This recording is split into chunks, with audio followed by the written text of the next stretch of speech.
নমস্কার বন্ধুরা, সঞ্চিতার রান্নাঘরে আপনাদের সকলকে স্বাগত জানাই। আশা করি সকলে ভালো আছেন। আজকে আমি আপনাদের সামনে এমন এক রান্না তৈরি করে দেখাবো, যেটা আমাদের কিন্তু গরমের দিনে খেতে ভীষণই ভালো লাগবে। সেটা হচ্ছে আলু পোস্ত।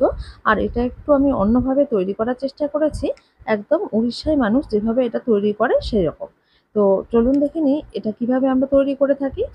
আমাদের আলু পোস্ত তো বাঙালিদের এক সর্বশ্রেষ্ঠ খাবার। তো এই রান্নাটা আমি তৈরি করার জন্য প্রথমে আলুগুলো কেটে রেখেছিলাম, আর কড়াইয়ে সর্ষের তেলটাকে ধোঁয়া ওঠা গরম করে নিয়ে তারপরে আঁচটাকে একটু কমিয়ে দিয়ে পাঁচ ফোড়ন আর শুকনো লঙ্কা ফোড়ন দিয়েছি। ফোড়নটা যখন হালকা ভাজা ভাজা হয়ে গেছে, তখন আমি এর মধ্যে ডুমো করে কেটে রাখা আলুগুলো একটু ভেজে নেব। আর আলুটা ভাজা হতে হতে মশলাটা রেডি করে নিই। এই রান্নায় মশলাটা একটু অন্যরকম। আমি 2 চামচ পোস্ত আর 1 চামচ সাদা তিল প্রথমে শুকনো করে গুঁড়ো করে নেব। দেখুন, মিক্সিতে গুঁড়ো করতে গেলে পোস্ত কিন্তু সবসময় ভালো করে গুঁড়ো করা যায় না, তাই সবার প্রথমে একটু শুকনো করে গুঁড়ো করে নিলাম। তারপরে এবার এর মধ্যে আদা আর কাঁচা লঙ্কা দিয়ে দিলাম। তো আমার কিন্তু মশলাটা রেডি হয়ে গেল। এবার এদিকে আলুটাও কিন্তু ভাজা ভাজা হচ্ছে। মিডিয়াম আঁচে আলুটাকে ভাজা ভাজা করব।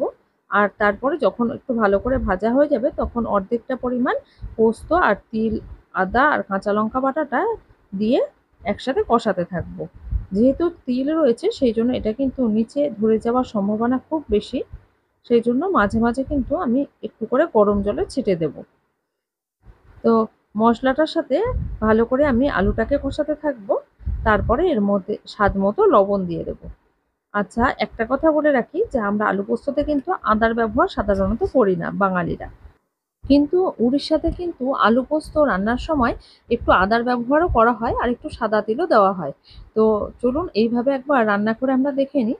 আমি বাড়িতে এটা কয়েকবার তৈরি করলাম, খেতে ভীষণ সুস্বাদু হয়েছিল, তাই আপনাদের সাথে শেয়ার করে নিলাম। আমি গরম জল দিয়ে দিলাম এটাকে সেদ্ধ হওয়ার জন্য, আর দিয়ে দিলাম কয়েকটা কাঁচা লঙ্কা, যার ফলে এর ফ্লেভারটা কিন্তু ভীষণ সুন্দর হবে।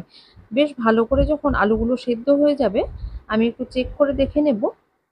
ঢাকা দিয়ে রাখবো যাতে তাড়াতাড়ি সেদ্ধ হয়। তো যখন দেখবো যে অনেকটা সেদ্ধ হয়ে গেছে, তখন এর মধ্যে আমি একটু চিনি দিয়ে দেব। কারণ এটা যেহেতু নিরামিষ রান্না, সেই জন্য কিন্তু এর মধ্যে একটু চিনি দিলে খেতে বেশ ভালো লাগবে।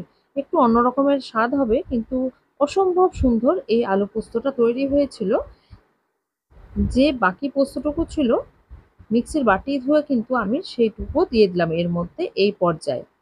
প্রথমে অর্ধেকটার বেশি দিয়েছিলাম প্রথমে, আর শেষের দিকে অল্প একটু দিয়ে কাঁচা সর্ষের তেল ওপর থেকে ছড়িয়ে দিয়ে খানিকক্ষণ ঢাকা দিয়ে রাখলে তৈরি হয়ে যাবে আমাদের উড়িষ্যার মতো আলু পোস্ত। দারুণ সুন্দর হয়। এই গরমের দিনে বিউলির ডাল আর এই রকম আলু পোস্ত দিয়ে ভাত খেলে কিন্তু আর কিচ্ছু লাগবে না। শরীর, পেট, মন সবই ঠান্ডা থাকবে। আপনারা এটা বাড়িতে তৈরি করে আমাকে জানাবেন কেমন লাগলো। আমার চ্যানেলটা সাবস্ক্রাইব করে আমাকে এগিয়ে নিয়ে যেতে সাহায্য করবেন। অনেক অনেক ধন্যবাদ।